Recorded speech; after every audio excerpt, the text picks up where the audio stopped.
Hello and welcome.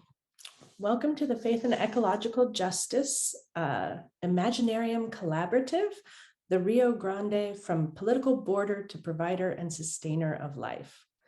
I want to thank the student groups, the Ecology, Racist Latinas, and the Chaplaincy Interest Group who are co-sponsoring our conference today. The Faith and Ecological Justice program launched in spring of 2019 with the certificate in Faith and Ecological Justice beginning in fall of 2019. We've graduated 6 students with the certificate thus far, and today's conference is the brainchild of our 7th student receiving the certificate this year, Cindy Rassi. Our program examines ecological justice through theological, practical, scientific, and aesthetic lenses, and this conference today is going to really encapsulate that as we look at the Rio Grande through a variety of different lenses. As I mentioned, today's conference is the brainchild of Cindy Rassi, who began working on this in our Introduction to Environmental Justice class and has seen it through from just an idea to an actual conference. And from her writings on this, I just wanted to read a little bit. She says, "The Rio Grande is not only a body of water and not only a political border, but the sustainer and provider of life for a very large ecosystem. The living beings, flora, fauna, and human beings along its course, along with the inert minerals, gases, rocks, and soil, depend on the interrelationships that the Rio Grande maintains with the flow of its waters." So that is what we're going to be exploring today from scientific, theological, artistic, and other perspectives. A little bit of logistics. We are doing this in webinar format. If you have questions during any of the presentations, feel free to put them in the chat. They will come to the hosts and panelists, and we'll keep track of those questions for our speakers. There's time for Q&A at the end of each speaker's presentation. We also do have live transcription enabled. If you are interested or would like to use closed captioning, you'll just need to click on the live transcript CC button at the bottom of your screen in order to enable that for you to see.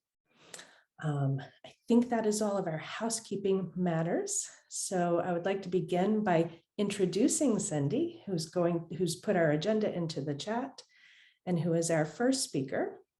She is a 3rd-year Master of Divinity student at Boston University in the chaplaincy track and is originally from Bogota, Colombia, where she grew up loving the Andes Mountains. It was there where she received her BA in architecture, and she came to the USA 19 years ago. Her own asylum, refugee, immigration experience in the USA, her work with nonprofits and families with children in underserved communities in the Boston area, and her faith discerning process have all prompted her to follow her path at the School of Theology. She's interested in the ways faith, healthcare, social issues, ecological justice, and conflict transformation intersect. She's also interested in how nature can guide us to transform the powers and structures that prevent us from coming together in the world. Cindy is a mother of 3 children and lives with her husband, dogs, and cats outside Boston. Welcome, Cindy. Hello, everyone. Thank you for coming today, and thank you, Dr. Copeland, for the introduction. I am very excited to be here and to present some context for our afternoon about the Rio Grande. Before I show you some slides, I want to invite you to take a moment and find a comfortable position, standing or sitting, whatever works for you. Honor it. Feel your breath coming in and out of your body. And pay attention to how you feel in this moment. Pay attention to the space you are in, the sounds you hear, the textures you might be touching or have around. And now, either with your eyes open or closed, imagine your favorite body of water, whether it's the ocean, a lake, a pond. Imagine how it flows with everything around, the people, the animals, the plants, the rocks, the ground. under sun or rain, day or night. Now visualize it providing and sustaining life, sharing its waters to grow food or for people to drink, for fishes to drink, for fishes to swim, for rocks to change their form. Now imagine that one day someone declares it a border. Now it delimits, it separates here from there, better from worst. Now you need to ask for permission to come see it or cross it. Does it feel the same? Today, as an Imaginarium collaborative, we come together in a virtual space to wonder, to question, to create options for ourselves, for our communities, and for the Rio Grande. Recently, author Rob McFarland wrote, "To be truly alive, a river must be wild, willful, and unhindered." So a question for us this afternoon, is this true for the Rio Grande? Is it true for the body of water where your water comes from? So let's take a peek at the Rio Grande in Albuquerque. I'm going to be sharing my screen.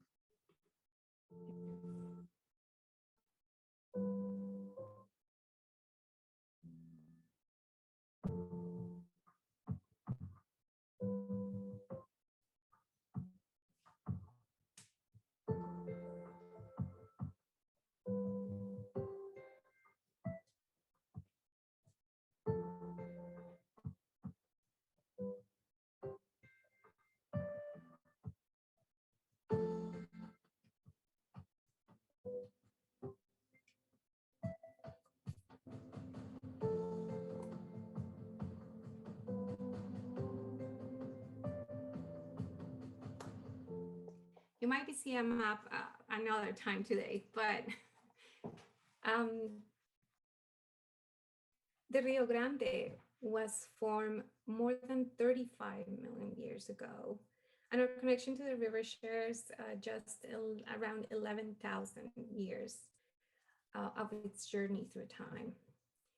The river and its waters have flowed, providing and sustaining the bioregion for that time. However, since colonization, our interaction with the river has changed drastically and has caused great disruption. We know the Rio Grande as the border between the US and Mexico, but what does it mean when its identity is as a political border? The Keresan speaking indigenous of the Cochiti Pueblo called the river Metz-Ichichin, which means big river. The Tewa used the word Posaje, which means big river again, as well as the Tiwa who called the river Paslapane. The Towa speakers use Hanyapakwa, which means place of great waters. These are descriptive names, but also they signal the place the river occupied in their lives. The reason for the Native Americans to settle near the waters of the river was the vitality of its waters to human life, but also the reverence they had to an element that carry on regardless of their need for it. The relationship with the river was one of stewardship, of care. They understood that without the river's waters, the bioregion will not be the same. And so how do we connect to the river? As a political border. The international boundary between Mexico and the US runs for around 1,250 miles of the Rio Grande. That's more than 65% of the river's length. This political border was established with the Treaty of Guadalupe Hidalgo in 1848, 174 years ago. The Rio Grande watershed is home today to more than 22 Native American pueblos in New Mexico and Texas who continue to depend and use the Rio water. And this is a very big piece of information because Native Americans and those who see the Rio Grande and the land as sacred have remained active. They're not passive or dead, as sometimes the narrative makes them seem. the genocide by the colonizers that took so many lives from the native people of South, Central, and North America did not erase them, or their culture, or their wisdom, or their cosmology. Of the pueblos remaining along the Rio Grande, the irrigation systems that they use for the agriculture are aged and deteriorated and in need of improvement, but not gone. The Rio Grande tells us a story through millennia in which the river has been a good ancestor. Its waters carry this time story. The river has sustained and provided for a very large ecosystem. The living beings, the flora, the fauna, and human beings follow the flow of the waters and they in their relationships that have grown with it. Regardless of the policies that are being imposed and that force immigrants to take routes that put their lives in danger, the Rio Grande flows. So I just want to share a little bit of this. From 2012 to 2019, 246 drowning deaths were reported in South Texas, while the reports from Mexico show 378. What does it mean, that discrepancy? The total number of drownings were not included in the US Border Patrol statistics, since only the bodies recovered on US soil counted towards that number. That was the reason for that to happen. Last year, 581 migrant deaths were reported. The Rio Grande can be crossed at some points by walking, while in other areas, the river undercurrents can move water at a speed of 25 miles per hour, which is the case during rainy seasons or after water is released from a nearby dam. So why do these issues continue? The Rio Grande received no special treatment, and its designation as an international political border proves it. The many different treaties that establish the sharing of its waters between the two countries are only one aspect of the separation that has taken place between the river's nature and our perception of it. When the Rio Grande has become a political border at a natural resource that is open and used by those who have economic access and control, and suppressed movement exploiting its waters, creating a language of fear from what is on the other side of the river or about who could cross it, this maintains white supremacy. The environmental justice issues from the way the river's waters are managed speak about the knowledge from the natives that has been dismissed, about the tribes that have been displaced to take control of the river. The sustainability of an engineered river and the concern of its capacity and ability to deliver the necessary irrigation water to support the agricultural industry, drinking water, and others, does not invest or care about the people who work in these immense agricultural fields, who usually come across from the river. Factories that offer line assemblies and dump their chemicals on the river choose their location with the intention to maintain the status quo, hiring staff from low-income communities, paying low-income salaries, and maintaining their social and economic conditions precarious. The environmental justice issues that affect the river are deeply linked to all people who work, live, and move in the river's watershed. Their lives entangled with the well-being of the river's ecosystem expose a sense of interconnectedness latent in all beings alive and inert. So I'm going to stop sharing my screen here. Our invitation for this afternoon is to create change.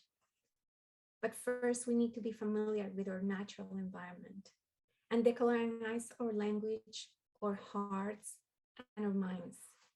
To acknowledge that the Rio Grande is more than a body of water that is being used by our government to control the movement of people from different areas, we must know the facts and allow our imagination to go beyond the current situation.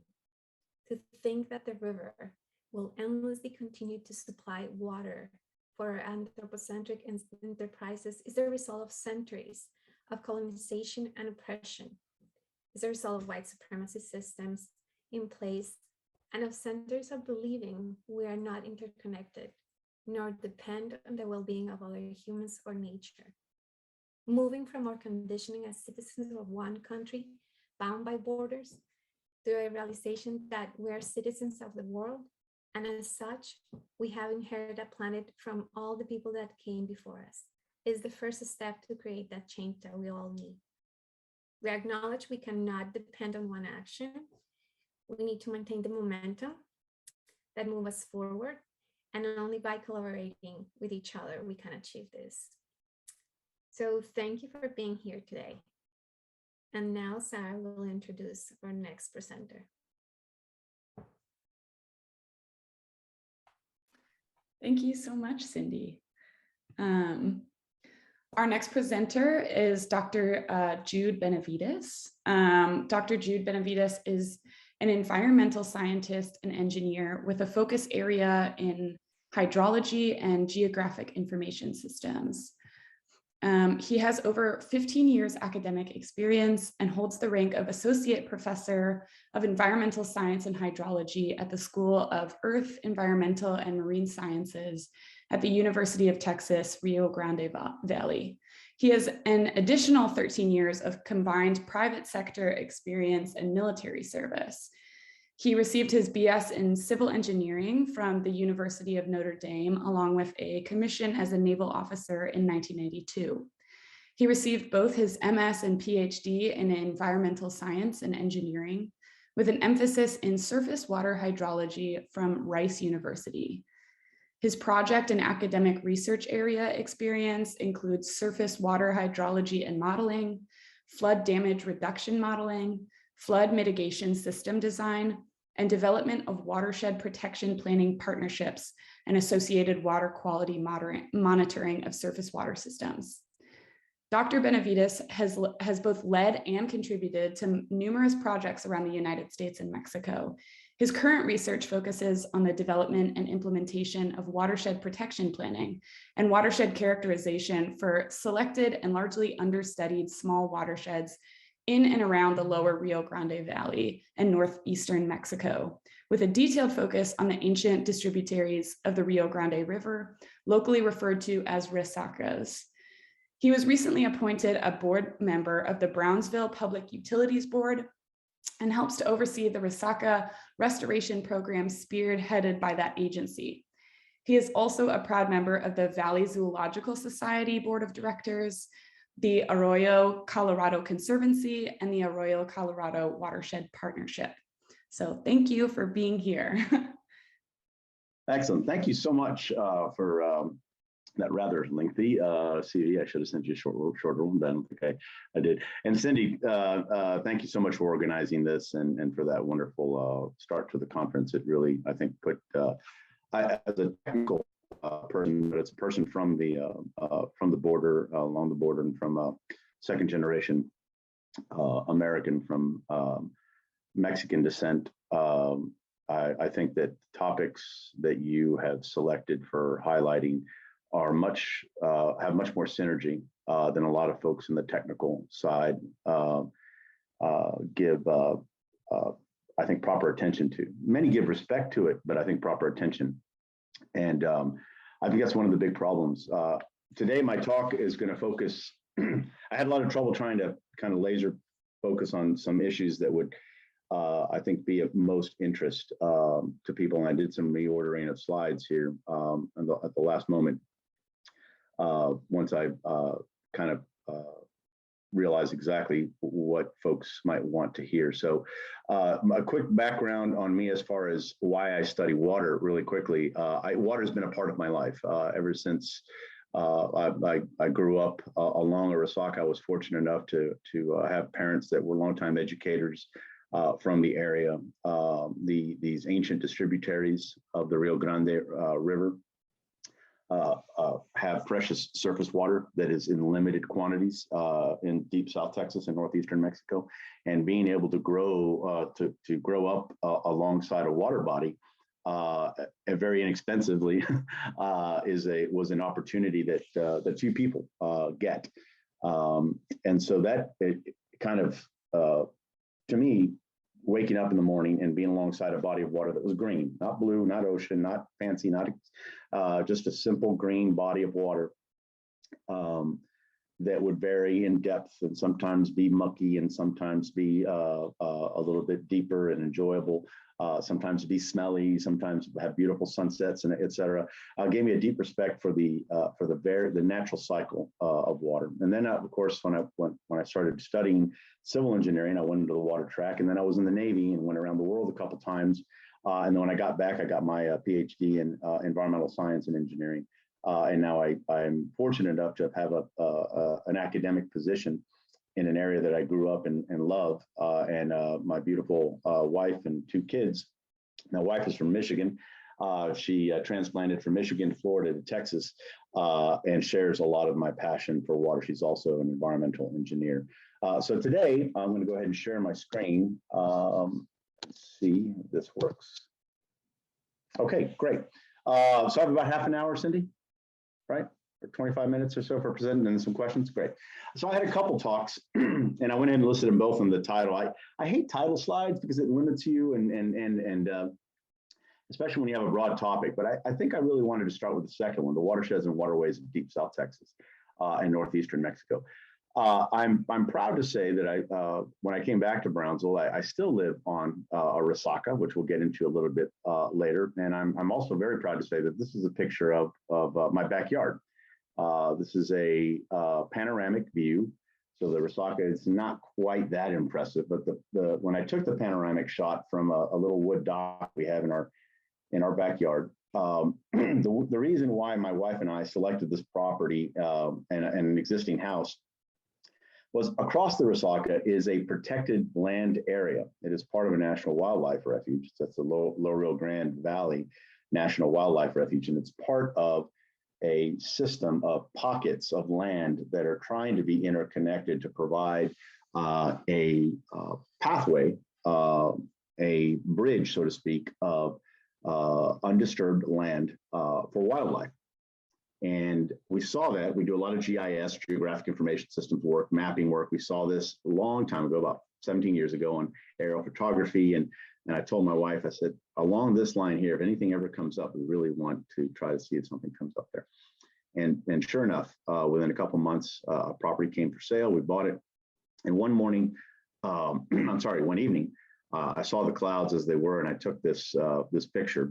And I think it's the symbolism behind this picture is the sun is setting. And when you realize that after these next few slides, the challenges that the river has in relation to its water quantity, not so much its water quality, because that is still a big problem and that follows, but the water quantity issue, both naturally and then anthropogenic influences and changes to that existing water flow structure, mean that the water that's present here in this resaca is actually mostly pumped into it, okay, for anthropogenic reasons. Without that influence of humans, my backyard would probably be a boggy wetland, filled with mosquitoes, pluff mud, and a wooded area that would look very different. Still beautiful in its own right, but very different. And in fact, a quote from a journalist who traveled down to the Valley region in the early 20th century, actually late 19th century, late 1800s, early 1900s, on the Southern Pacific Rail when it opened up, came down to this region. And when he came back, wrote, he said, "I'm never going back down there again. There's nothing down there that doesn't want to bite, sting, or eat you." It was a very different landscape because the waterscape was very different. This is a delta.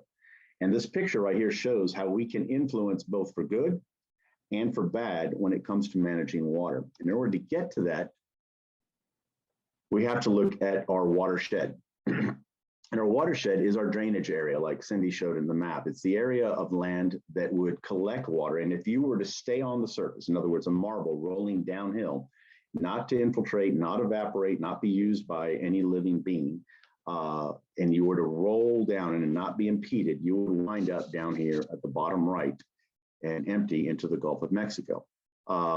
Rainfall that occurs in that area drains to that common outlet. This watershed or basin or cuenca, in Spanish, It's dictated by topography, follows the basic simple rule of hydrology of water flows downhill. It also flows uphill towards money, but that's another story. It is our geographic counting unit for water. It is essential for us to be able to study and learn. And it shows and what the challenges are behind the river when you look at our mean annual precipitation for this region. This is a global map in the Robinson projection of mean annual precipitation. And you can see any areas that are in orange or brown, in other words, 0 to 20 inches of rainfall, are semi-arid or dry. 0 to 10 is dry, desert-like. 10 to 20 inches is semi-arid. And you might be wondering, wow, why would the northern, like Greenland and North Pole up here, be colored brown? Well, actually, technically speaking, the North Pole, from a precipitation standpoint, is very much an arid landscape. It is very much a desert with respect to low rainfall. There's a lot of water there, but it is frozen. And a lot of rain does not fall in that area. Well, if you follow the latitude of the Rio Grande, it's right smack in the middle of the Saharan desert, same latitude, about 25 to 20 to 30 degrees north latitude, right in our desert latitudes where we find the great deserts. And the only reason why it's not a great big desert is there's not very much land-wise, longitudinally speaking. If there was, we would have the same type of desert as the Saharan on this side.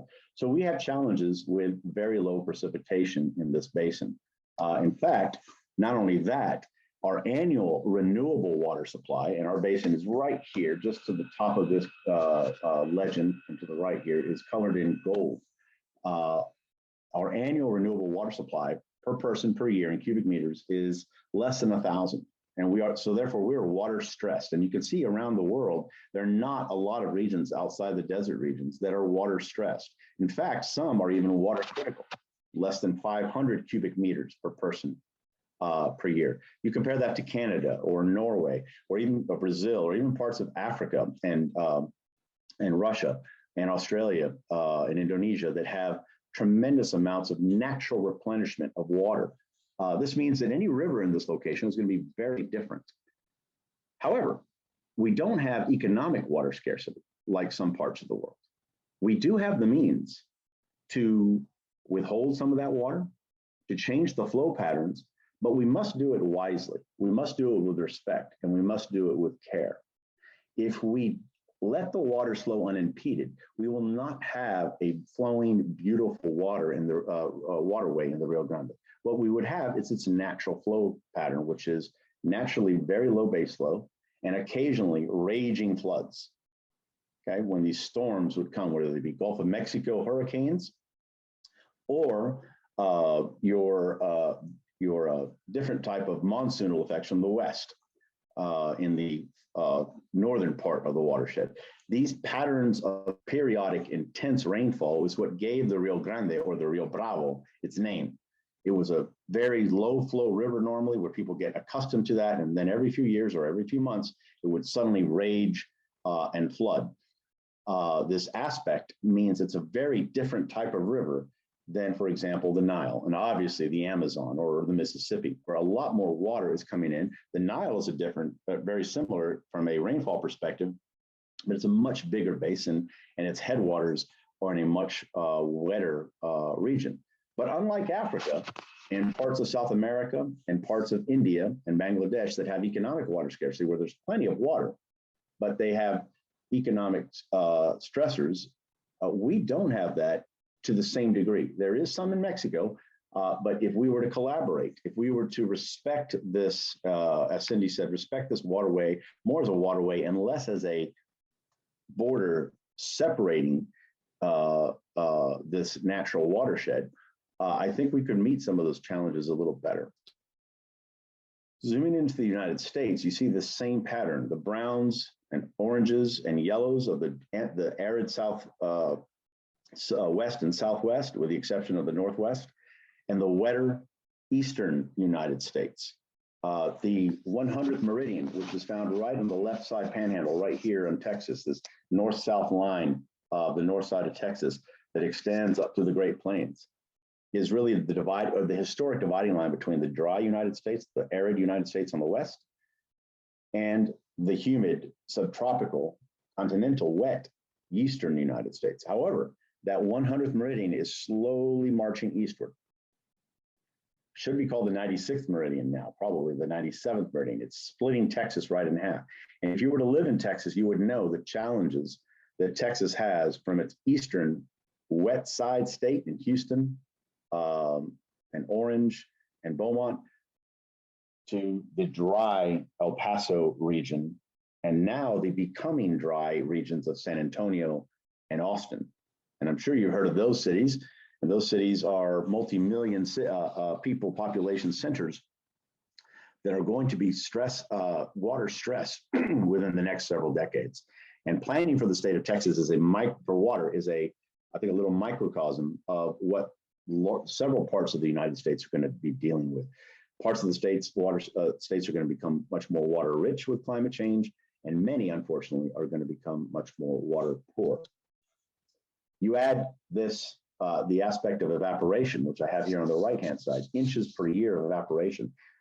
In the western side, and keep in mind that the Rio Grande Basin is all throughout here.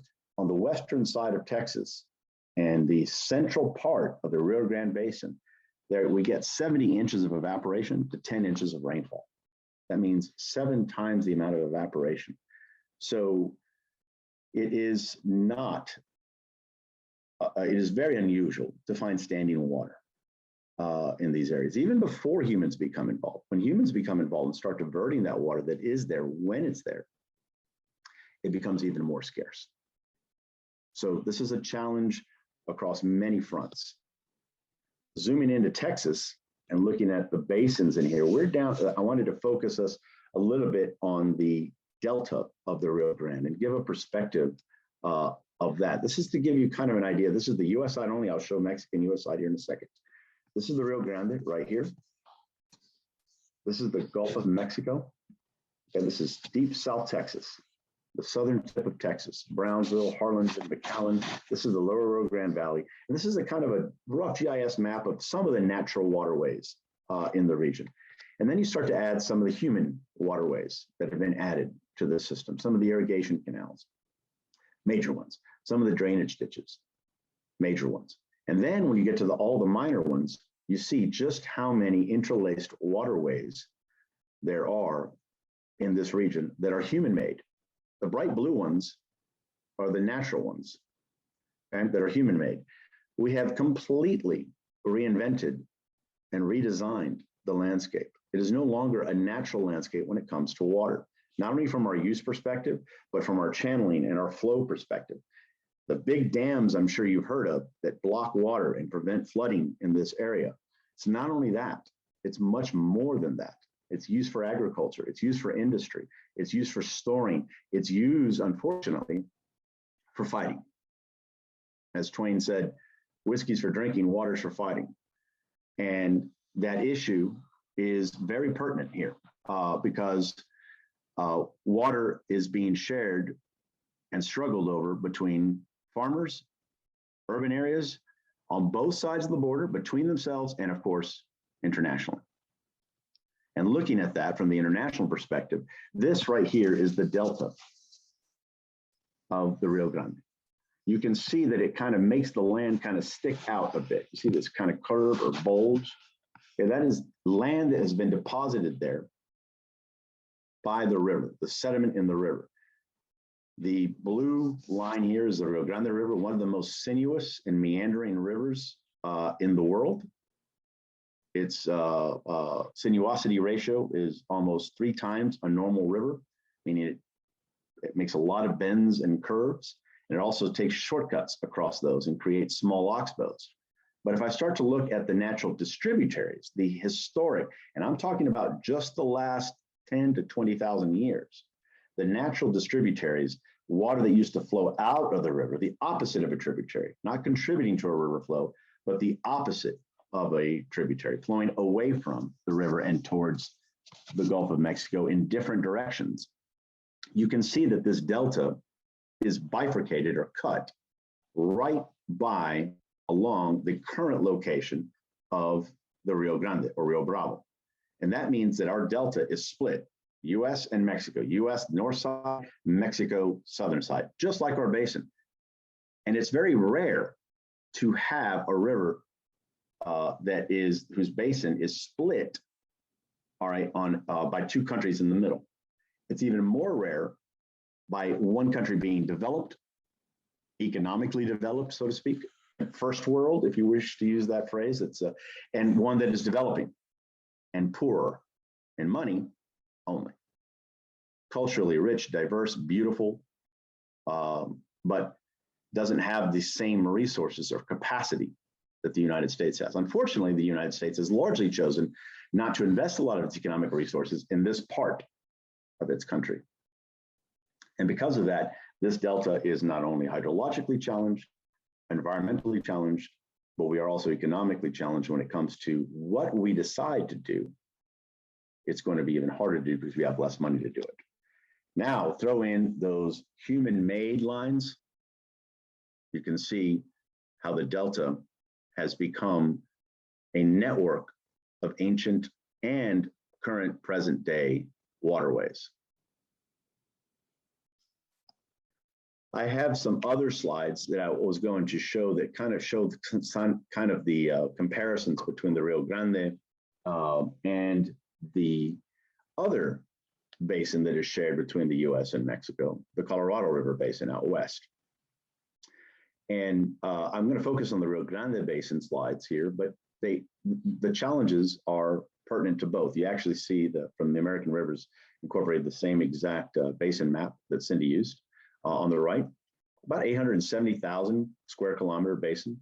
Both are what we call pulse flow dominant, meaning, like I said, usually low flow and occasionally high flow.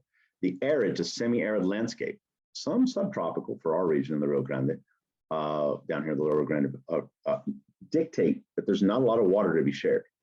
We are reliant on upstream stored water, in some cases snowpack and mountain precipitation, and heavily on mountain precipitation in Mexico to provide water to the mouth of the Rio Grande. The pre and post dam discharges, before we dammed these rivers to an unpronounceable word, young kids, the river flows were much higher in both the Colorado and the Rio Grande. Even though naturally low, they are much lower now that we have held that water up for use. But holding that water up for use has allowed humans to develop and to grow food in these basins.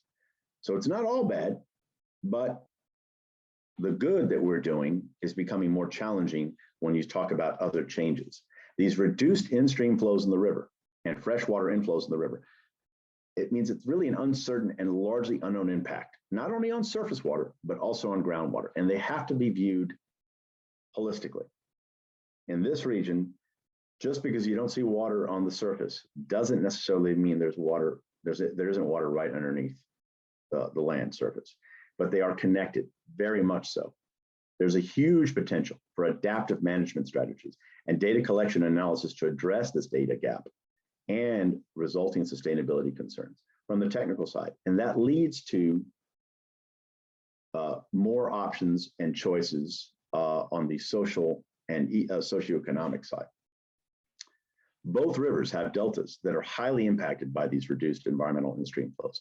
And the pulse flows sometimes mean, the damming of these pulse flows sometimes mean that we often get to low or often zero freshwater inflow to the estuaries, meaning the river doesn't even reach its receiving body of water. That's much more the case in the Colorado, where it hasn't flowed into its actual receiving delta in years, but occasionally in the Rio Grande that occurs. The impact on surface water and groundwater impacts and surface water availability are both lateral, meaning north and south in this case of this picture, and longitudinal, upstream and downstream. And international cooperation on research, not only technical, but socioeconomic, cultural, philosophical, and religious are important, because this leads us to a fuller understanding of the Delta and Basin region as a uniting feature and not a dividing feature. The dams and reservoirs that we have built, the withdrawals and diversions and use of water throughout the system have greatly further altered the natural hydrologic processes in each basin. There's some research in this area. Unfortunately, like I said, this region has not received the same attention as other basins around the United States for a variety of reasons. And in Mexico, the same thing. A lot of the focus is on other rivers that are further south. And then you add the fact that we have a language barrier in some cases, unless you're from here. The fact that we have, and I'm going to toot our own horn down here a little bit, the fact that we finally have a burgeoning R1 research institution, the University of Texas, Rio Grande Valley, down here, may hopefully change that.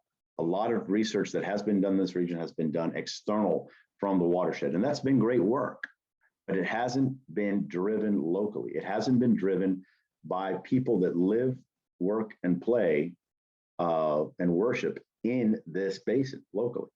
And that matters, I believe. I think it really matters. And I think it's why, well, it's definitely one of the reasons why I agreed to present here today. And I think it's one of the reasons why it's so important that the work that I think Cindy's trying to do here is so pertinent and so vital, as vital, obviously, as the technical side. I have some more technical stuff. If you're interested in learning more about GRACE, the Gravity Recovery and Climate Experiment, it's a satellite, basically a water scale in the sky. It's no longer collecting data. It's done. It's served for 14 years. It basically measured tiny space-time variations in the Earth's gravity field. So where there's water, which is denser than air, it made that land denser as well, even below the surface. And these very sensitive gravity sensors could actually tell water changes over time. And you can see the two little red spots right here. This is the Rio Grande River Basin, and on the west of the United States, the Colorado River Basin. Largely driven now, according to a technical article by Rodell et al. And that was published in Nature in 2019, by drought and groundwater depletion. And so we're talking about climate change and natural cycles and the human influences on those cycles on the global scale, and then all the examples of the local scale challenges that we've already presented. And I kind of have a blow up here. And you can see where areas, the blue areas, are getting a little bit more water rich, a little bit more water than they have in the past. And you can see the ice sheet lost up here in Greenland. Fantastic source of broad scale information to perhaps provide context for similar types of studies and work that you all are doing in other basins throughout the United States and the world. The attempts to bring the river back to the sea and to its groundwater connections are vital. There's some work being done on this. A lot of the work in both of these basins have been done towards the reducing flood impacts because that draws a lot of attention.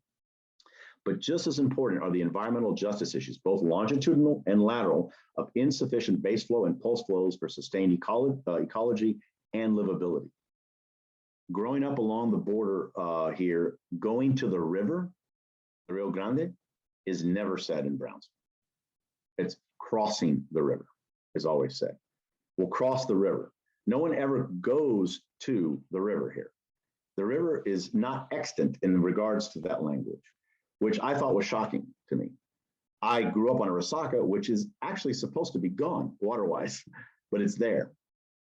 But going to the river, people think, are you crazy?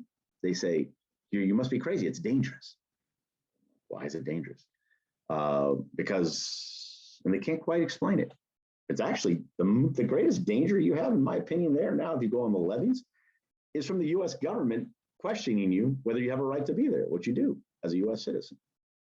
And potentially being hit by a Border Patrol person as they're driving super fast on their ATVs from one place to another. This ultra enforcement of a kind of a castle type wall effect means that you shouldn't go on the river. When I asked as a researcher 15 years ago, I wanted to take boats up and down the river. They said, oh no, you shouldn't do this. The drug cartels, they hang wires across the river. I was told by a Border Patrol agent or DHS agent saying I'm like, why would they hang a wire? Literally, I'm not kidding. I was told because to decapitate people driving on boats. I'm like, oh, come on. I'm like, please. I've lived here for 40, 50 years, and I've never heard of a single story of a boat getting hit by a wire or rope or anything else. This fear factor that leads culturally to this, instead of an embracing factor, is enraging to some people, and most people just put it out of their minds. Unfortunately, it's a crossing, dividing feature. Readapted, that's a kind of a latitudinal thing. A longitudinal thing with this is getting water to flow again on a more regular basis. Not only for water use, but actually to re-enliven and awaken the estuary of this system. Not to the previous extent. We can't have that. We can't have the raging Rio Grande, Rio Bravo again. I don't think the couple million people living on either side of the river in the valley alone, along South Texas, northeastern Mexico, would want that. But perhaps in Colorado, but you got a lot of people using that water over there, a lot more than us. That's a huge environmental justice issue that the local people, indigenous or not, have been dealt a huge disservice. We need a holistic and equitable approach to binational management of river water, not only increasing surface groundwater connectivity, but river-ocean connectivity and river-people connectivity. That adaptive management of both resources is finally starting to waken up on the Texas side through studies like environmental flows recommendations and saying, hey, what kind of flows do we need in the river to sustain the ecology? But we need more than that. From the people side, as I think as Cindy has helped kind of reawaken that side of my head, saying, which has always been there, is we need more than that. We need to environmental flows for the people as well, because a river's right to flow is as important as a human's right to exist. If it naturally goes away, fine. But if we have started to impede that process excessively, then we need to be careful with that. 50 years ago, a water droplet that passed Brownsville and Matamoros and flowed into the Gulf of Mexico was seen as engineers as wasted water. And that's not the case. No longer the case. Engineers are finally waking up to scientists saying, hey, that water does serve a purpose, an important purpose. And scientists, I think, are starting to wake up to other people around saying it serves much more of importance than not just the nature and natural effects, but also a huge portion of social, cultural, philosophical, and religious importance. So with that, I think I'll go ahead and end up my presentation, and I'll entertain questions should you have any. Well, thank you so much. That was, wow.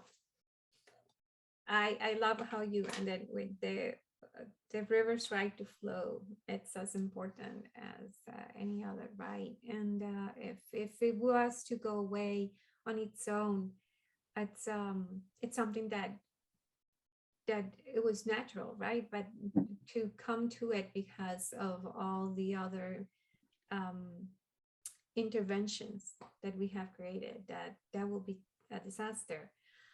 So there is one of the questions here is, well, not a question, but it will be curious about the potential impact of the current Supreme Court case on New Mexico versus Texas over water. And as you mentioned, I mean, there is the area of the Rio Grande Basin, and then there is the Colorado, right? And we know that there are so many like cities, towns developing along the river. But what will happen if that comes? That's good. I'm not exactly sure. It's not my area. I'm not exactly up to speed exactly what happened there. And if the person asking the question wants to kind of elucidate a bit on specifically what that, but the upstream downstream water issue is always there. That's more pertinent in the Colorado River Basin, right, where we're using water and we are providing water to Mexico, but it's oversalinated, right? Too much salt because it's been used for agricultural purposes. In the U.S. side, it's the river, the Rio Grande is largely two, maybe actually three separate basins. The upper river basin up here, and then it kind of right here, just where it says Rio and Rio Grande, right here at Fort Quitman, just downstream of El Paso, Ciudad Juarez. It's a completely different basin downstream. They're almost hydrologically disconnected as far as continuous flow because so much water is used by Juarez and El Paso. And the right to that water from New Mexico is growing. The fact that the limited snowpack and snow melt and the changes to that constant amount of water flowing through that system. That's why El Paso has invested significant amount of dollars in desalination and removing salt from groundwater and storing large amounts of that water underground as fresh water for its existence. It's almost like the river ends there and then starts again. And the lower Rio Grande, it's controlled by Mexico, not by Colorado, not by New Mexico. So in both cases in the Rio Grande, the Mexicos, whether new or Mexico, control the water. Like in the Colorado, the US controls the water. And so we have our treaties that try to balance those issues and concerns. But I'll look into it, and I'm curious as to what is going to change. My focus is more on the lower Rio Grande, but the upper, I have a lot of research colleagues that I could get in touch with and provide an answer of what kind of natural processes how that might be impacted or impact this decision. The Texas Supreme Court had finally gone away from treating water like oil. So that's a good thing. We were treating it like oil. If you can grab it, you can pump it, you can use it. It was absolutely absurd, and that almost killed some beautiful waterways in Central Texas. Unfortunately, that was changed. So yeah, I'll look into it some more and see if I can provide a better answer. So I have one more comment, and it's related to this. It's interesting to know that SpaceX mission launches happened right at the end of the Delta, that humans' potential starting point to explore Mars and other world is at the end of that river that has been separated from its natural order in the world. That's interesting because yes, we are trying to go somewhere else and find water, and we are not paying attention to what's happening to the water right next to us. That's a great question, and we're just having that discussion. Ironically, there was a decision by just yesterday. I think some people may know the Army Corps of Engineers has halted further construction of a second launch site by SpaceX in the region. Elon Musk has threatened to move to Florida. I'm currently in Florida and just saw a launch off on the horizon just about an hour and a half ago as I was walking back to give my presentation. And I was talking to my wife about this as we're kind of, we're middle of the road with SpaceX. But the same talk, I've been trying to get a hold of Elon's, or get some of his attention focused on some of these issues exactly around that cause. I said, listen, how are you going to get his attention? I said, the way we're going to do it is exactly that. We're looking for water. The last thing these people that are leaving our planet are going to see are the Gulf of Mexico and these distributaries of the Rio Grande. You see them when you fly in. If you ever get a chance to fly to South Texas, fly to Brownsville, not for the airport, not for economic, see these resacas from the air. And you start to see a preserved delta landscape, unlike many deltas in the world that are tidally washed over and gone. The scarring, the old river flow pattern has been there for over 5,000 years. And whether there's water in it or not, you can still see that. I invite you to go to Google Earth, look at northeastern Mexico, and you will see the scars of, I'll give you a quick example here, the scars of the old distributary system in the river in time. It might look like this, a dry resaca bed, okay? One that's sometimes dry, sometimes wet, one that's wet, water level controlled, okay? Or it may even look like this, just a change in the foliage. That's an old waterway, naturally abandoned.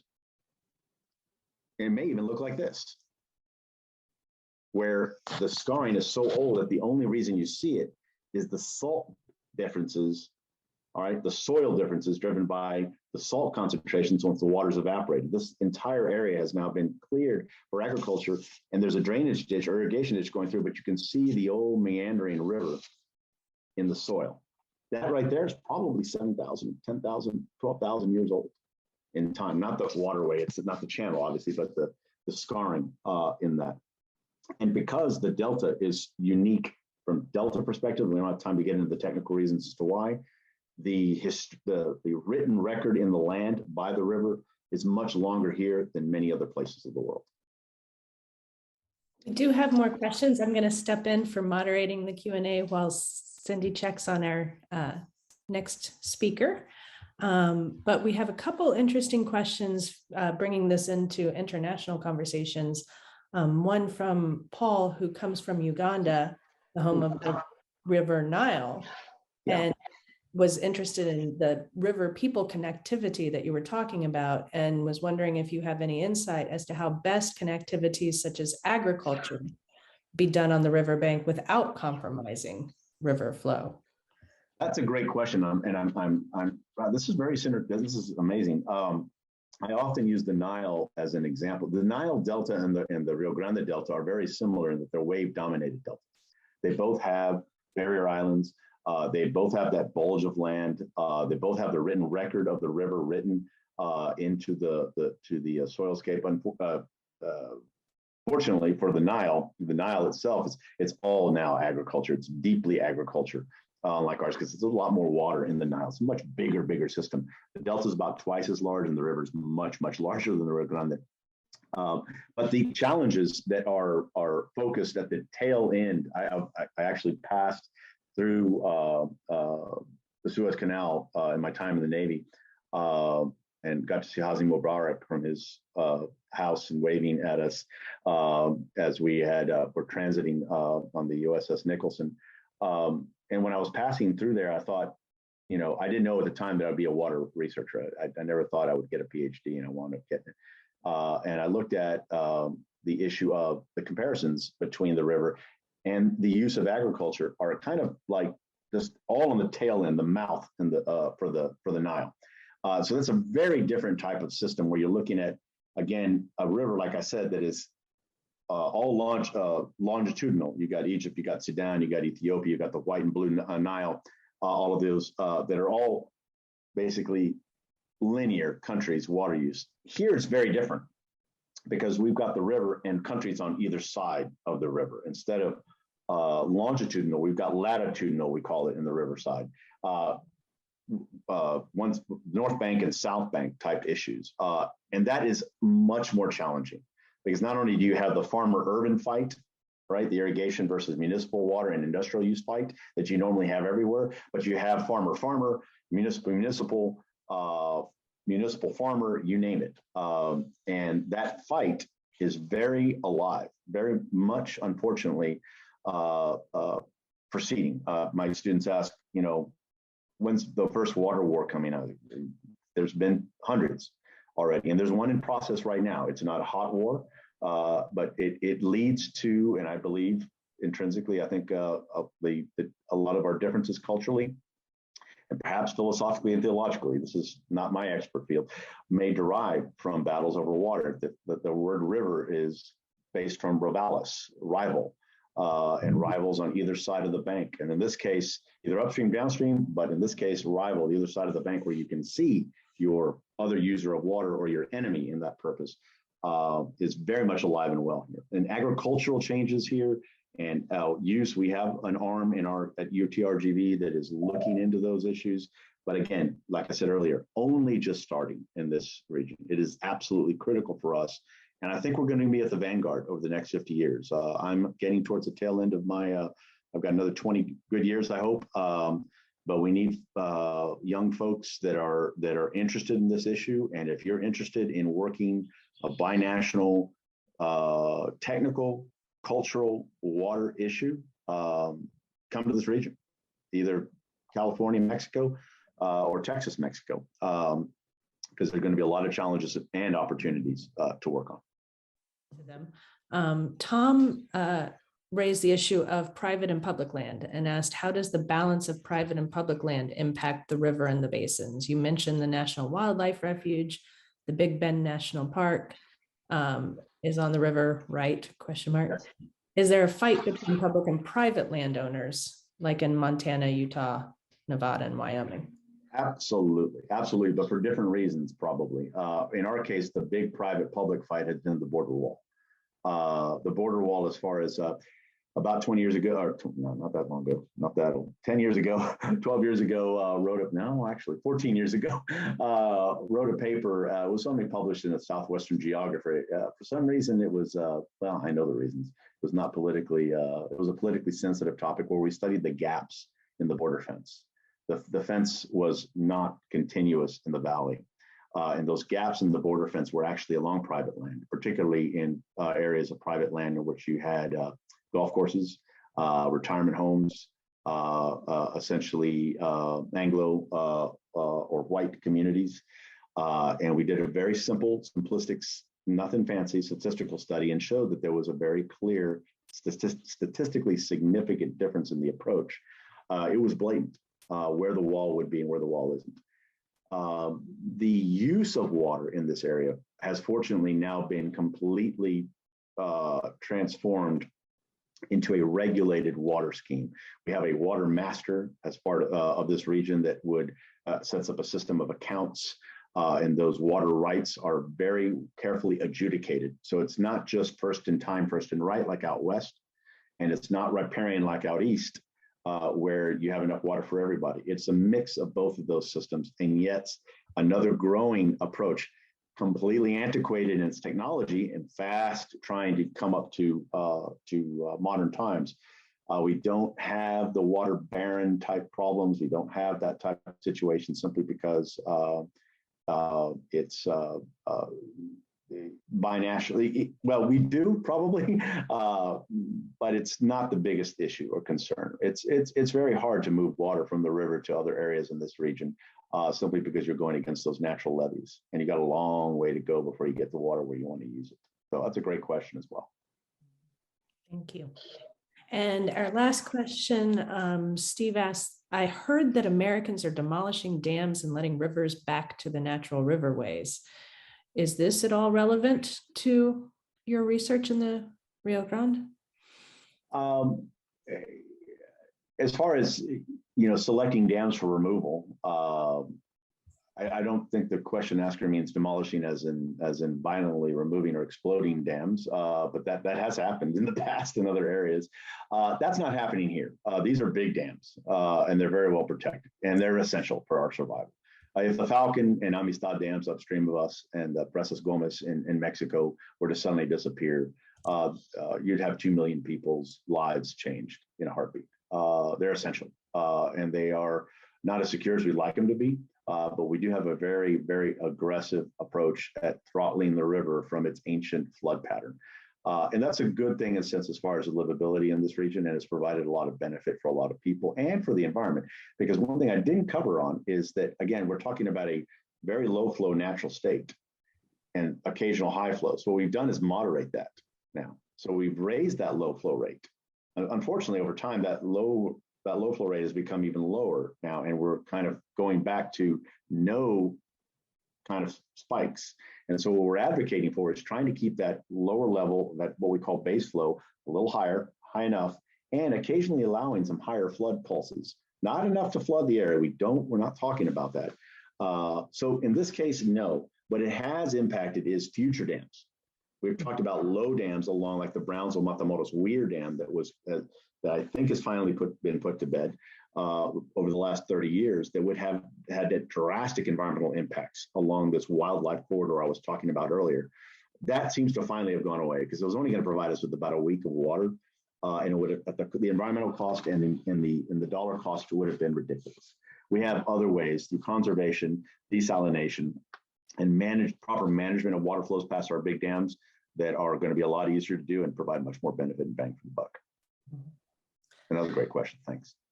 Thank you so much. Thank you so much, Dr. Benavides.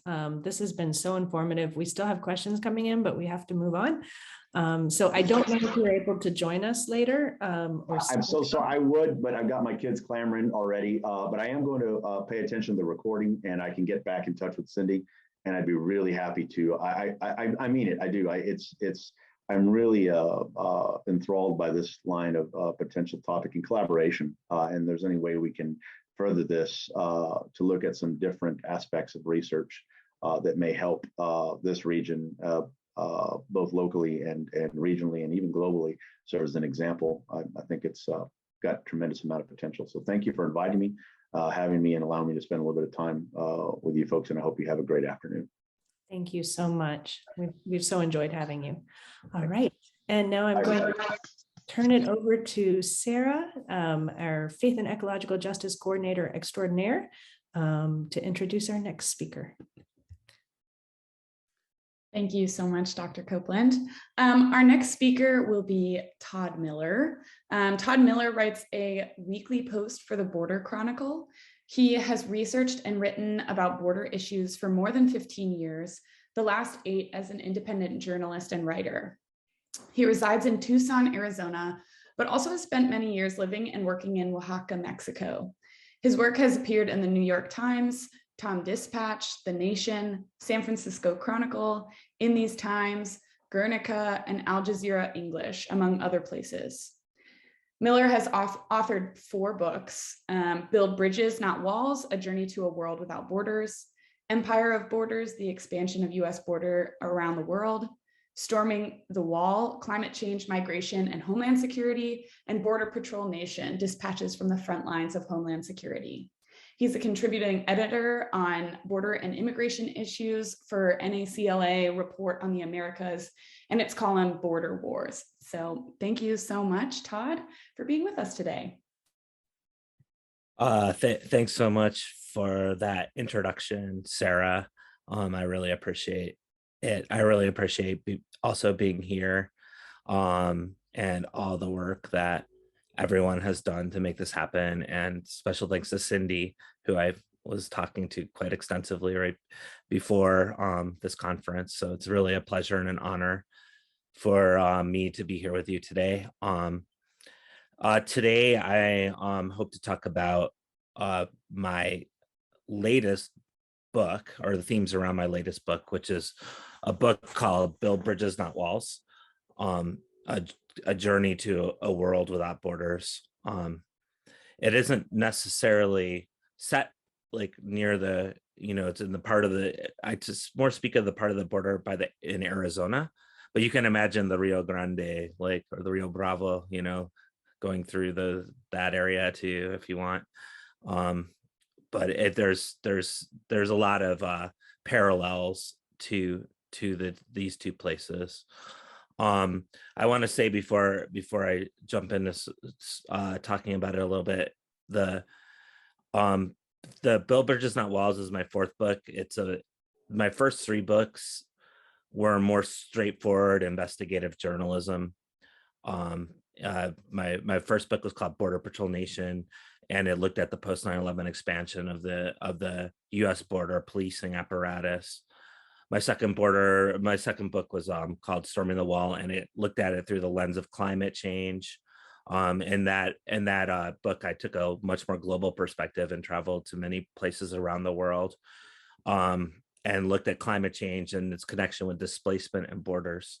And my third book was called Empire of Borders, which is very straightforward journalism of following money, particularly from the U.S. federal government around the world to different places, such as the Mexico-Guatemala border, the Guatemala-Honduran border, the Dominican-Haiti border, the Kenya-Tanzania border, the Jordanian-Syrian border, to see how U.S. programs are being utilized abroad, or being and how the United States is extending its borders abroad. And so this 4th book is more of a meditation. It's almost a meditation or reflection in one way on those 3 other, all the reporting done on borders in those 3 other books, and reporting on top of that, like articles and that sort of thing. And it's a book that raises a lot of questions, where I raise a lot of questions. In the book, it's a reflection. And well, let me explain how it began. The book actually was born out of an incident that happened while I was traveling about 10 miles north of the border in southern Arizona on the Tohono O'odham Nation. The Tohono Nation, for those that aren't familiar, is a swath of land that's almost the size of the state of Connecticut, that's in southern Arizona, of the Tohono people. And so I was driving down a dirt road right before that happened. Well, I should say, let me stop. I was driving down a dirt road, and about 15 to 20 miles, 10, 15, 20 miles north of the border, and a man appeared in distress on the side of the road. And I stopped the car, and I started talking to the man. It turns out that he'd been walking through the desert for 2 to 3 days, and he was thirsty, and I gave him water. And he asked me, I asked him if there was anything else that I could do for him, and he asked if I could give him a ride to the next town. But I want to prelude that by saying, right before that incident, I was climbing to the peak of what is known as the Baba Kiveri in the Baba Kiveri mountain range with a Tohono elder by the name of David Garcia.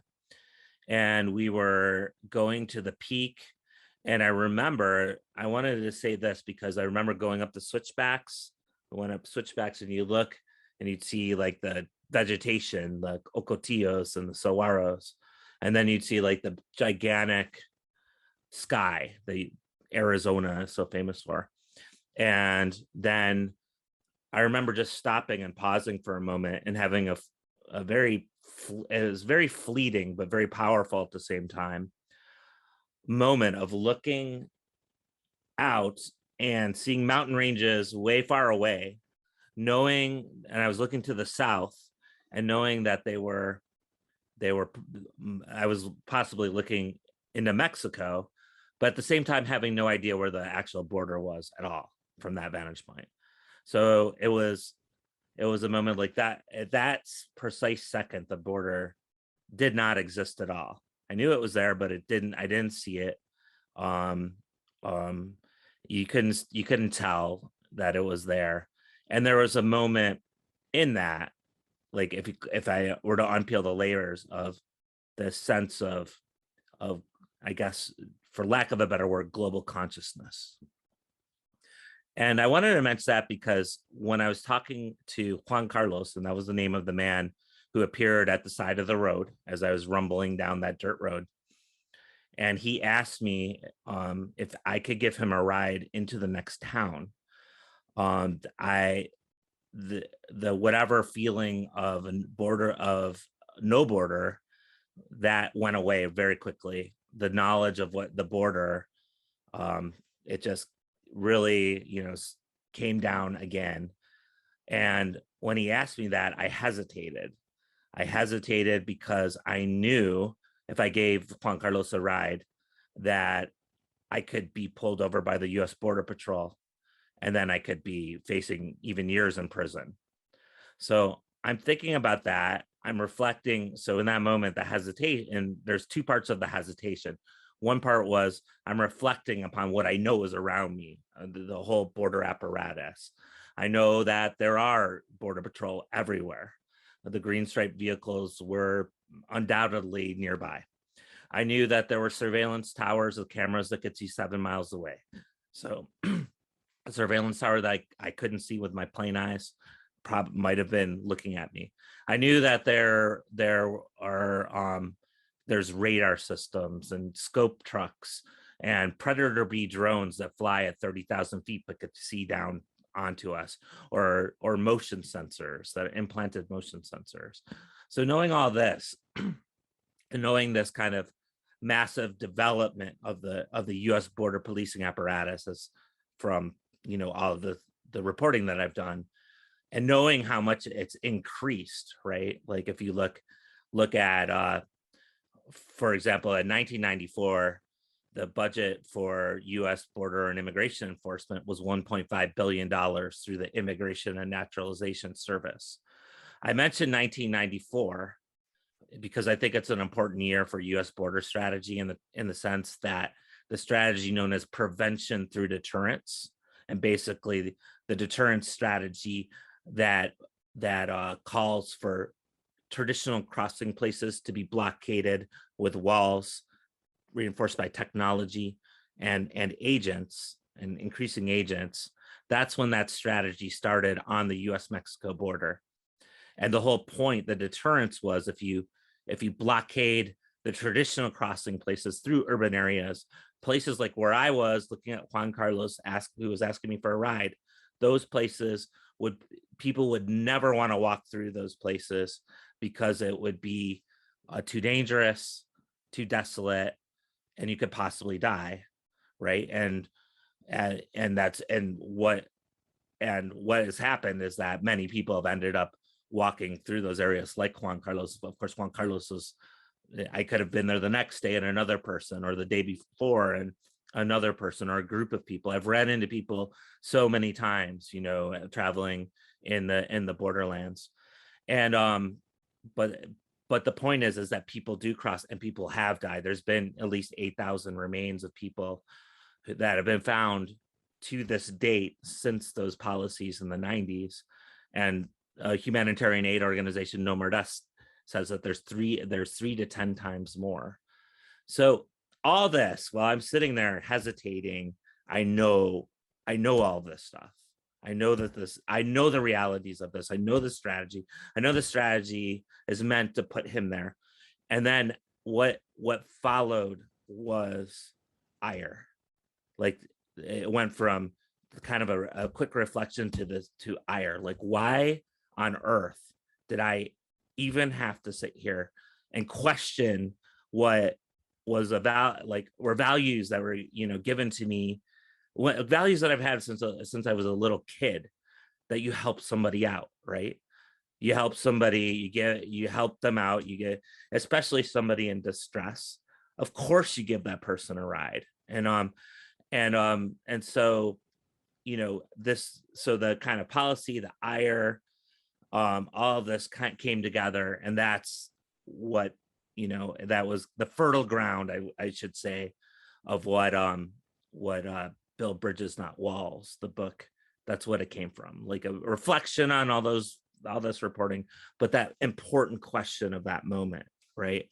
And what I did then was I took that moment and what happened in that moment, and I'll come back to it in a minute.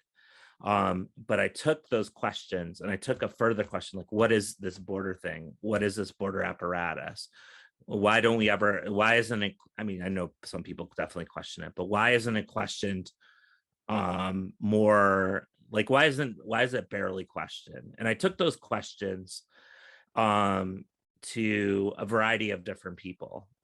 And and this is why I'm very happy to be here with you today, because I really found myself gravitating to looking at it through a very spiritual lens.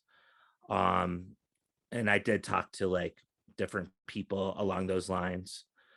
And I looked at it. I mean, I also talked to, you know, just a variety of people, from activists to academics to Border Patrol agents. And I'm going to tell a quick story about what happened with one of the Border Patrol agents here in a second. And poets, I would say visionaries, and children. And I do want to mention the children, because I think talking to children and children that well, I'll tell one story, and I think it's a quote from a child that really captures the spirit of what I was trying to do in this book. And it's actually my own child. And we were at Imperial Beach. And for those not familiar with Imperial Beach, it's in San Diego. It's like just south of San Diego, right on the border. And you can see the border wall. It's where the border wall goes out into the ocean. It goes about 30 yards into the ocean. So you can see the waves going through the border wall, the bollards, the bars. And when we were there, I was there with my family, and I was with my 4-year-old at the time, now 6-year-old. And we waved to the people on the other side of the border, because we could see people on the Tijuana side who are waving. And so people on the other side waved, and so naturally my 4-year-old at the time, 6-year-old now, 6-year-old, he ran to talk to the people. So he started running to the border wall, and as he was doing, he got ahead of me about 15 feet, and as he was running towards the border wall, a border patrol agent who was perched up above us, who we couldn't really see until he hit his horn. If you ever hear the horns of a border patrol vehicle, they're very metallic sounding, and it's very robotic and startling to hear. It's like, ah. And so he hits his horn, and he gets on his intercom, and he says, "Stop where you're going right now," to my 4-year-old. My 4-year-old, being a 4-year-old, looks up, has no idea. It's like the sky is talking to him or something, and he looks up, and then he ignores and keeps running, like he does to me when I ask him to do something. He just continues going, and then of course, then the border patrol hit it again, even louder, and said, "Stop! Do not go any further." And so he sits down, and I sit down next to him on the stand, and he wants to know why we can't go to the border, talk to the people at the border wall. And then we just begin to talk, and I tell him a little bit about what I do, and what I've been doing and what I know about the wall. And then he had just learned the word excavator. I can barely pronounce that word myself, but he just learned that word. And he looked at me at one point and said, "Why can't we take an excavator and crush the wall?" He used the word crush. That's precise quote. "Crush the wall, and then we'll turn the wall into bikes." I went, all right. Well, there's a very profound a very profound thing. And I think I captured the spirit of the book. And I want to show you the cover of it. If you can see the cover, it's you can see the fence, and it turns into what I think looks like a bird. When I saw the cover of it, like the idea that things, like he saw the material of it, and why was this material being used in this way? And we could make the material be used in another way, right? That's more beneficial for human well-being, and human and natural well-being, I should say. And I do believe that captures the spirit of what I was trying to do with this particular book. And so I want to share one of the stories from it. There's many stories that I could share. One of them is from a border patrol agent, and I like to share this particular story because, one, it is probably the most powerful story of empathy or compassion that I have ever come across. And two, it's about a border patrol agent from the vantage point of their job, realizing how absurd, and he uses that word, the border is to begin with. And so this border patrol agent, his name is Brendan Lenahan. And I interviewed him extensively about this particular story. I went to interview Brendan also because I had interviewed him for a previous book. So I knew him. I had a relationship with him over several years, and he's now no longer a border patrol agent. He's a former border patrol agent. And so his story was that he was patrolling the border near the town of Arivaca. Arivaca is about 10 miles from the border in southern Arizona. And he got a call from dispatch, and that the motion sensors, or implanted motion sensors, had been tripped. And they have a GPS. So they gave him a GPS location. It was on top of a mountain range. And so he went up on his border patrol vehicle to the top through this like narrow dirt road and up to the top of a mountain to an empty mountain shaft. And lo and behold, there were a bunch of footprints up there. So he looks at the footprints, and he gets out of his truck, looks at the footprints, and says, well, he thinks, according to what he said to me in this interview, that he's going to follow those footprints. He track, as they say in Border Patrol language, the footprints. And while he's contemplating this, a man appears out of a ravine in front of him. The man is in distress, much like Juan Carlos, right? As he describes him, he was waving his arms. And Lenihan said he listened to what the man had to say, which is basically that there was somebody in distress in his family that was in the bottom of the ravine. So normally Lenihan, this is part of the story where he shifts from a normal Border Patrol agent to something else. He said he normally would have asked the man for his papers, and then if he didn't have them, he would have arrested the man. But instead, he followed the man. He did put on his assault rifle, and then he followed the man down into the ravine, and there was what turned out to be the man's younger brother, was at the bottom of the ravine, and the younger brother was being held. His head was being held by their cousin, and he was rocking him back and forth like he was a baby, like an infant. And how Lenihan described it, he could see whenever the younger brother opened up his eyes, he couldn't see his eyes. He saw the whites of his eyes. So his eyes are going up into, and he described like a black bile coming out of his mouth. So he knew that the situation was an urgent situation. So Lenihan got on his radio and he radioed to dispatch and asked for a helicopter. The helicopter couldn't go into the ravine, and so they had to bring the younger brother out of the ravine. So how they did that was that they clasped like Brendan Lenihan and the older brother clasped arms with their hands holding each other's elbows to form a stretcher, while the cousin held the younger brother's head. And they went up a ravine. It's September in Arizona, so it's very hot, and they start to sweat. And with that sweat, like his hands, as he describes it, their hands start to slip. And then all of a sudden, Brendan is holding the hands of the brother. And as he says in his interview, he said it becomes a strangely intimate moment. Like where he said this to me in the interview: I'd normally be arresting a person. Now I'm holding hands with this person. And as they're moving up, and then comes a moment where he loses who he is. And I'm talking about Brendan Lenihan. And according to what he said in his interview, he loses who he is as a person, and he begins to look at the younger brother and think that the younger brother is actually his own younger brother. So there's a long moment where he's looking at the younger brother, thinking it's his own younger brother as they're moving up the ravine. And then his radio cracks again, and he comes back to like, oh yeah, I'm a Border Patrol agent. And he gets to the top of the ravine, and I go more into the story in the book, but a long story short, it turns out the younger brother probably died as they were going up the ravine.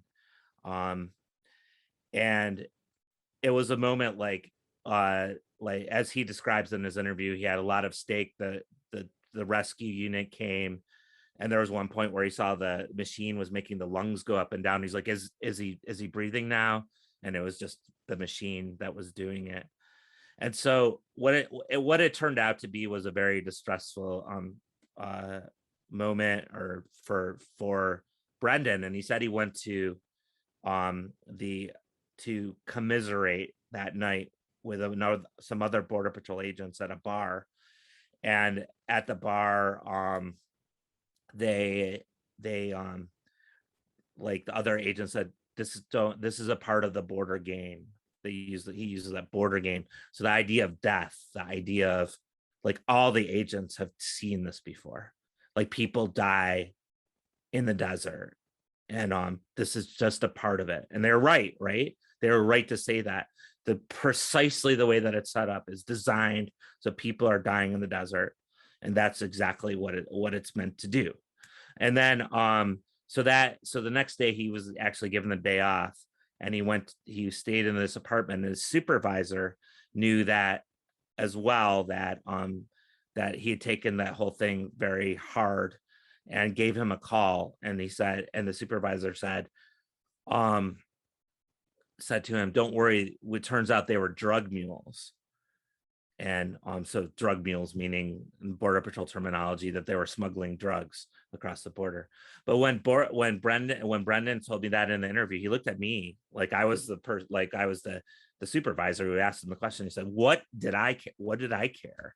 You know, what did I care?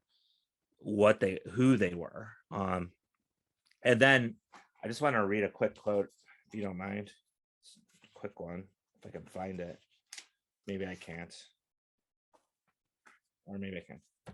He said, and this is direct quote, to me, it doesn't make a difference. They just seem like regular guys. And who knows what kind of job I would have had if I grew up with them on that side of the border. And then he said, somebody died trying to sneak drugs into our country. And I went out there and had this strange and traumatic experience, trying to both stop them and help them. Notice how he uses both. So the next part of the story is that a neighbor below, right after the supervisor called, was smoking weed or marijuana, and the smoke, he smelled it in his apartment. So he said, and now a neighbor is smoking the very thing I'm trying to stop. And this is before marijuana was legal in Arizona like it is. And he says there's an element of absurdity to it all. So the idea of like absurdity, for one, to the stated mission of the border is one thing. But another thing that I think was really important that he mentioned, and again, he's now a former Border Patrol agent, is that the border itself, its very nature, for those that are interested in justice, those that are interested in a world of justice, the border itself is an impediment to that. So now I want to turn to one last part, and then I will end because I know I'm up against time, right, Cindy? It's like getting close.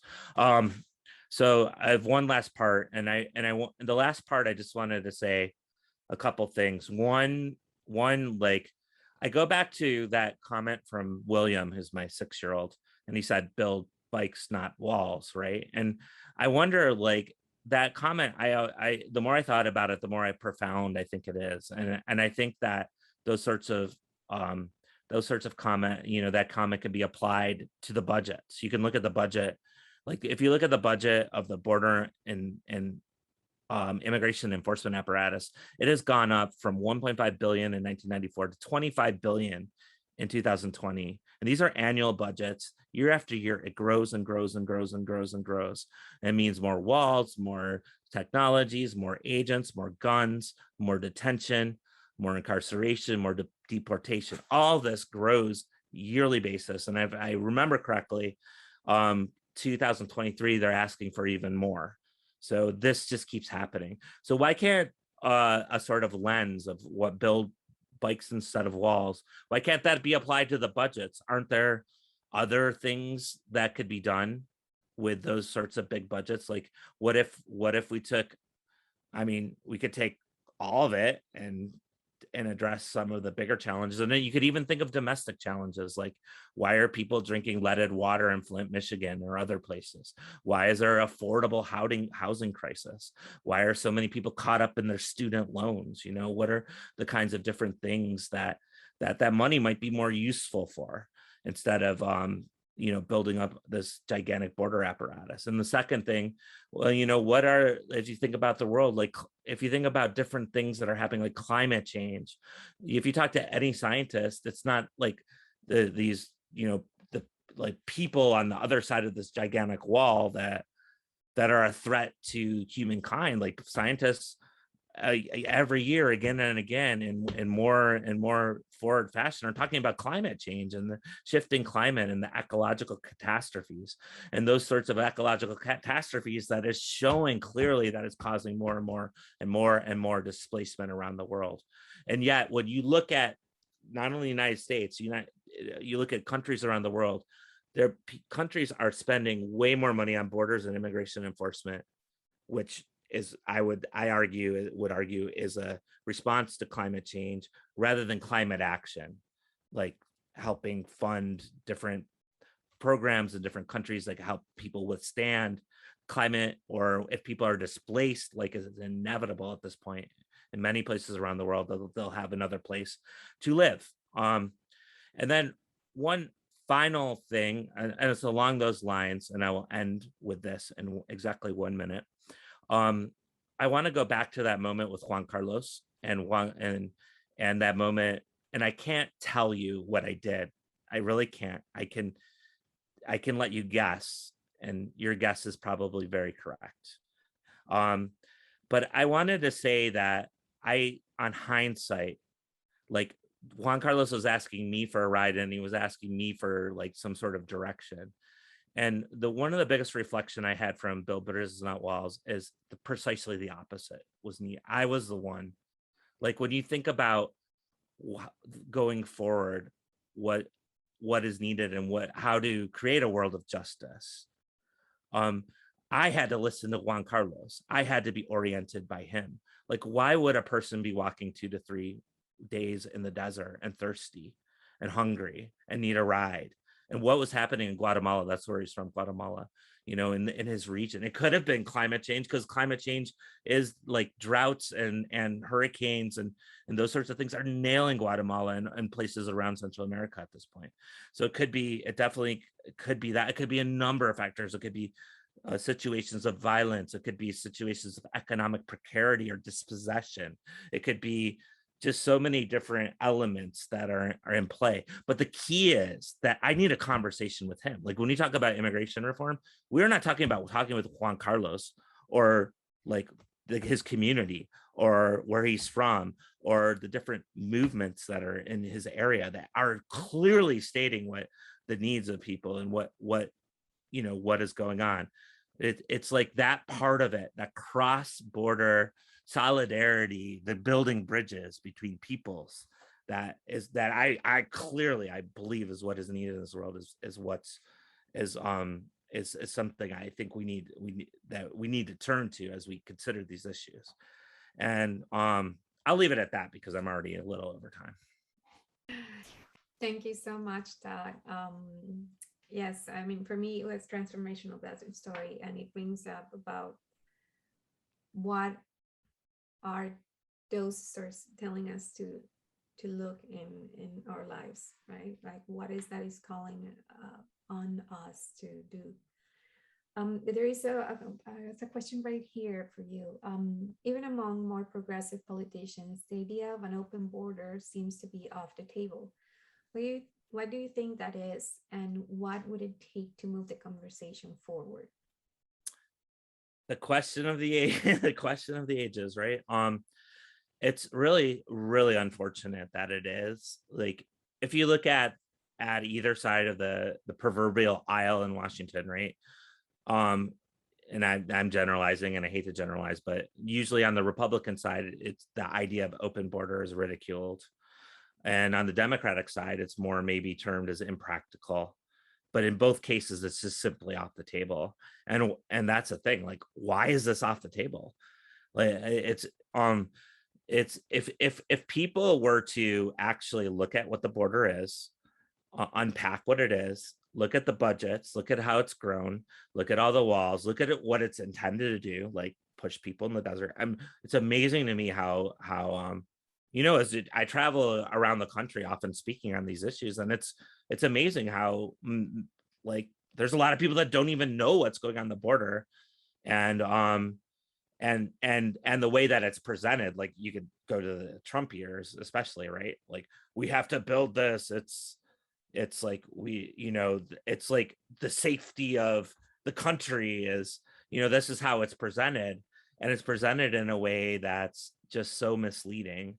I mean, it's completely misleading. It's a lie, right? And so if people were just to methodically unpack that and go, oh, even put it to like, oh, can't we spend this money on something else that would help security? And the idea of security, it's like border security is put out there, and it's amazing how that works in Washington. Just, oh yeah, I'm for it.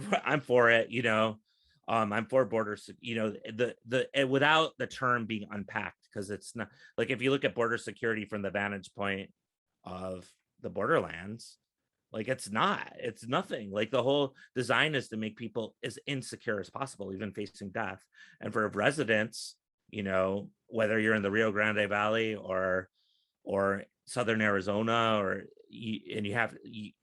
like, people do not feel more safe when they have to go through Homeland Security checkpoints constantly, or they have Border Patrol agents going into their homes at nights, or like the Tana Atam, who have to go through a border patrol checkpoint just to get off the reservation, or you have to go through a checkpoint to go to the doctors or the grocery store. So the idea of security is an inaccurate, border security, that word, it's inaccurate. It's completely inaccurate. So I think a shift of framing is important. And then also the idea, it's always amazing to me that open border, there is an open border system. It's what we're taught, what we're always supposed to assume it's people coming to the border, and we're never assuming like what the open border system is already for, which is basically most people, like people with US passports, for example, usually can cross. I mean, that's not totally, but can cross into many places.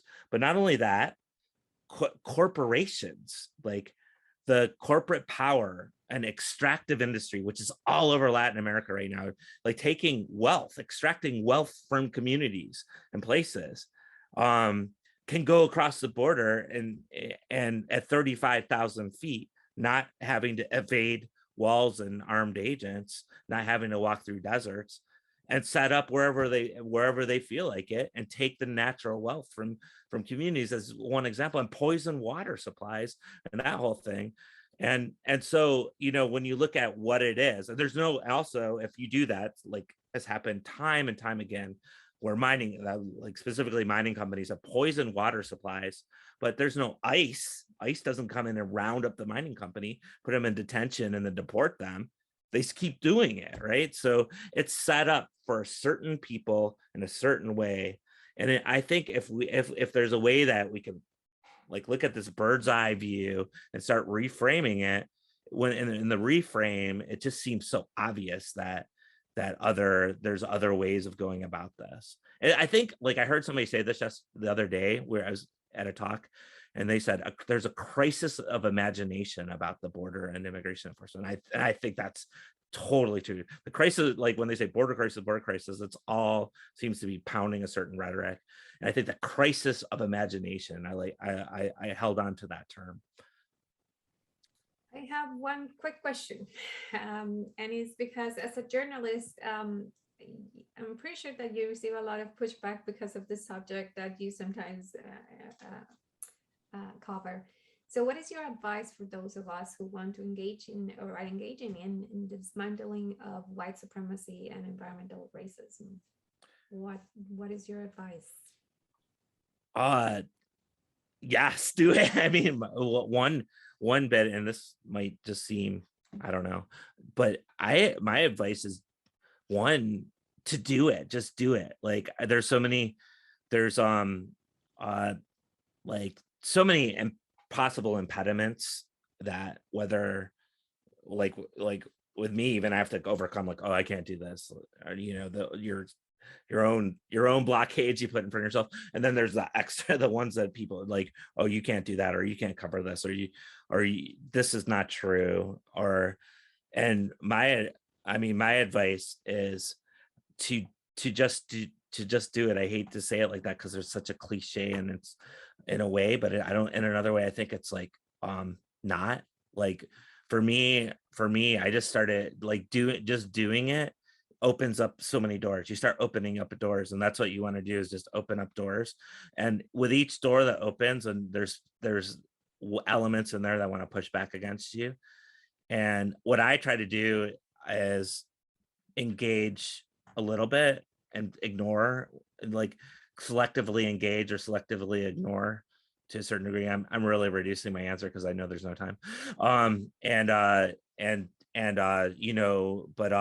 But keep just pushing forward, and even when something doesn't seem like it's even worth it, you're opening up another door, and just keep opening those doors, and just be confident, and just keep doing it. And I think a path, like that, the saying from the Spanish poet, the road is made by walking, right?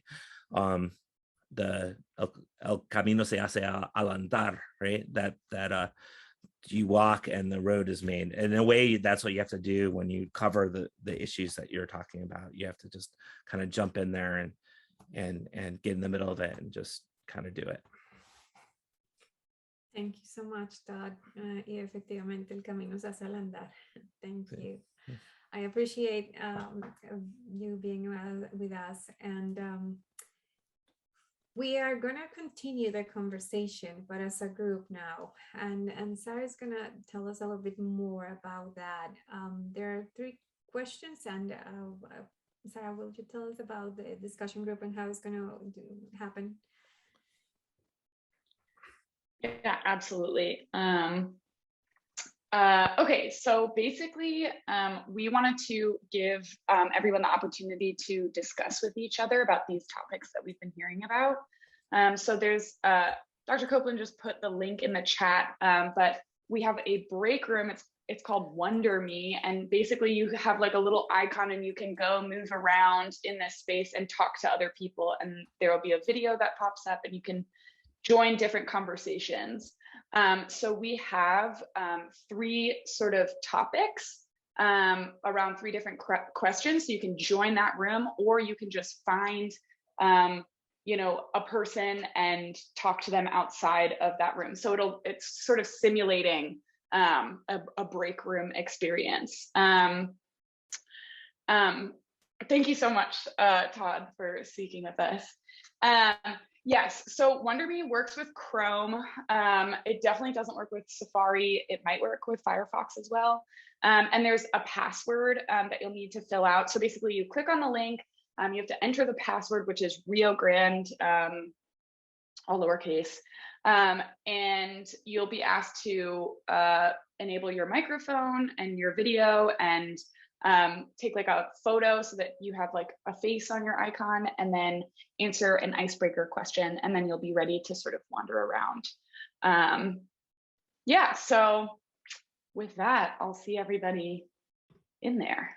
Oh, before I just wanted to mention, there are 3 groups, there are 3 questions that you can go in, and one is, how does white supremacy show up in your environment? The second is, how does your perception of the Rio Grande relate with the concept of political borders? And then, when was the last time that you visited a river? So you're going to see that a short part of the, like some words that cue into those questions. And then we'll see you there.